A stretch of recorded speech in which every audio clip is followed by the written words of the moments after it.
जय श्री श्याम सभी को। बहुत सुन ली मन की बातें, क्या कोई देश में है जो किसान की बात सुनेगा। मैं किसान मनीष कुमार नागर स्वागत करता हूं आपके अपने चैनल कोटा मंडी में। सर्वप्रथम, देश के किसानों की हालत किसी से छुपी नहीं है।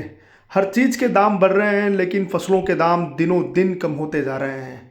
चाहे वो सोयाबीन की फसल हो, चाहे वो धान की फसल हो, पुराने 5 साल पहले के दाम से भी कम भाव में दोनों फसलें बिक रही है। दूसरी तरफ बात करें चने की, तो चने में मटर आयात से चना मर रहा है। जो पिछले 8 साल 10 साल पहले चने के दाम थे, उनसे भी कम दाम में चना बिक रहा है।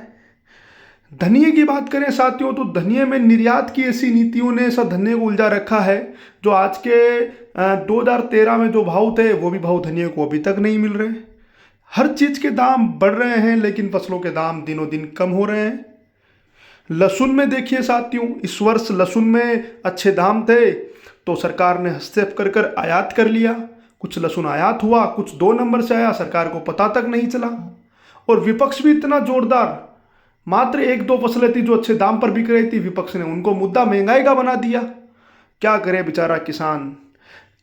जब सरकार ने हस्तक्षेप किया इस साल लहसुन की फसल पर, जब 2 रुपये किलो बिक रहा था आज के 2 वर्ष पहले, तब सरकार सरकारी खरीद क्यों नहीं कर पाई? क्या इसका जवाब है? और दूसरी बात, खाद की किल्लत के नाम पर कालाबाजारी होती है। महंगा खाद किसान को खरीदना पड़ता है मजबूरीवश। रासायनिक दवाओं के दाम दिनों दिन बढ़ रहे हैं, और ना किसान को उपज के स्टोर करने के साधन है, ना कोल्ड स्टोरेज है। सब सिर्फ फाइलों पे है। कोई ज़मीन स्तर पर कोई ना तो सब्सिडी मिलती है, ना कोई कोल्ड स्टोरेज मिलते हैं, ना कोई वेयर हाउस है जो किसानों के काम की चीज़ें हैं। क्या करे किसान। सब तरफ एक बात ध्यान दीजिएगा साथियों, नोटिस कीजिएगा, सुई तक भी एमआरपी पर बिक रही है। सबसे छोटी चीज़ जो है वो भी एमआरपी पर बिक रही है। एमआरपी का मतलब होता है मैक्सिमम रिटेल प्राइस, सबसे उच्चतम भाव में बिक रही है, उच्चतम मूल्य में बिक रही है। और किसान की फसल एमएसपी तक भी नहीं पहुंच पा रही है। किसान एमएसपी के लिए भी तरस रहा है। एमएसपी का मतलब होता है मिनिमम सपोर्ट प्राइस, कम से कम मूल्य में भी किसान की फसल नहीं बिक पा रही है साथियों। और दूसरी तरफ देखिए, उद्योगपतियों के बड़े बड़े कर्जे माफ हो गए। आपने कई बार देखा होगा, वो दिवालिया घोषित हो गया, उसका कर्जा माफ हो गया। और दूसरी तरफ किसानों को कर्जे तले मारा जा रहा है साथियों। किसानों को कर्जे तले मारा जा रहा है। किसान को सम्मान निधि की आवश्यकता नहीं है। मन की बात सुनिएगा किसानों की, किसान को सम्मान निधि की आवश्यकता नहीं है। किसान की तो फसल ही सम्मान से बिक जाए, उचित मूल्य से बिक जाए, वही किसान के लिए सम्मान निधि होगी साथियों, वही किसान के लिए सम्मान निधि होगी। कर्ज का दायरा बढ़ाने की आवश्यकता नहीं है सरकार को।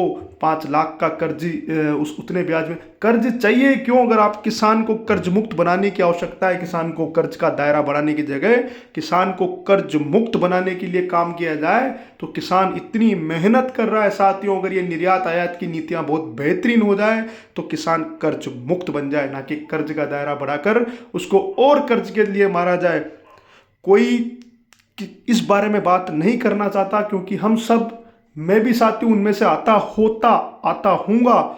मैं भी मोदी भक्त कहूँ अपने आप को तो गलत नहीं था साथियों, लेकिन ये चीज़ें ऐसी हैं, इनके बारे में अगर आज हम नहीं बोले तो बहुत मुश्किल हो जाएगी, क्योंकि किसान 10 साल पीछे तक चले गए हैं। इन बातों को बोलना पड़ेगा साथियों, इन चीज़ों को उठाना पड़ेगा।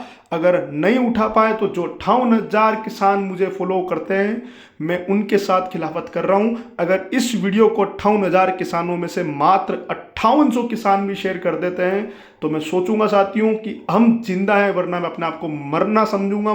कि जब बुराई के खिलाफ नहीं बोल पाएंगे साथियों, तो क्या मतलब है, अपने खुद के लिए नहीं बोल पाएंगे तो ऐसी सरकार की हमें क्या आवश्यकता है। मरता किसान कैसे कहूँ मेरा भारत महान। साथियों सोच के देखिएगा कितनी बड़ी लाइन है, मरता किसान कैसे कहूँ भारत महान। थोड़ा सा इस बात पर गौर फरमाइएगा साथियों। ये दिल की किसान की आवाज़ थी जो आप तक पहुंचाने का प्रयास किया है। शब्दों का चयन गलत हो सकता है, लेकिन दिल के भाव बिल्कुल गलत नहीं थे। आशा करता हूं इस बात को अधिक से अधिक शेयर करेंगे साथियों। न सोयाबीन के भाव है, न धान के भाव है, न धनिया का भाव है, न चने का भाव है। और जब किसान की फसल पककर आती है तो गेहूं का भी भाव किसान को नहीं मिलता है साथियों। जब लहसुन का भाव मिलता है तो विपक्ष मुद्दा बना देता है। सरकार आयात करती है, चाइना के लहसुन 2 नंबर से आते हैं, सरकार को पता नहीं लगता। किसान खुद किसान रोक रहे हैं चाइना के लहसुन को ट्रक रोका कर। क्या पुलिस सो रही थी? क्या क्या प्रशासन सो रहा था? तो 2 नंबर के माल हमारे हिंदुस्तान में आ सकते हैं। तो सोचिए साथियों, किस प्रकार से हम सेफ हैं और किस प्रकार की हम जिंदगी जी रहे हैं। थोड़ी सी आवाज़ उठाना सीखिए साथियों। अगर जिंदा है तो जिंदा नजर आना जरूरी है साथियों, इस बात को थोड़ा सा ध्यान दीजिएगा। और दिल की आवाज़ थी साथियों। कुछ लोग बोलते हैं कि मैं सरकार के विरुद्ध नहीं बोलता, मैं बोलता हूं साथियों, आप सुनते नहीं हैं और आप शेयर नहीं करते। इस बात को आशा करता हूं शेयर कीजिएगा। मैं सरकार क्या, मैं विपक्ष भी इतना कमजोर है जो मुद्दे उठाने चाहिए उन तक तो मुद्दे पहुंचते ही नहीं है। सोयाबीन के दाम नहीं है, इन मुद्दों को तो नहीं उठाया जाता। मुद्दा कौन सा होता है? लहसुन का। अरे भाई साहब सोचिए तो सही, कितने सालों के बाद लहसुन की फसल को दाम मिले थे और आप 400 रुपये किलो कर करके लहसुन के दाम आज 40 रुपये किलो हो चुके हैं। थोड़ा सोचिए, इस चीज़ों को बोलना बड़ा आवश्यक है साथियों, वरना देश बहुत पीछे चला जाएगा। किसान प्रधान देश है, जब किसान ही नहीं रहेगा तो देश का कौन सा काम। बाकी मेरी बात से किसी को दुख पहुंचाओ तो भी इस वीडियो को शेयर कीजिएगा ताकि किसानों की बात आगे से आगे पहुंच पाए। धन्यवाद। जय श्री श्याम।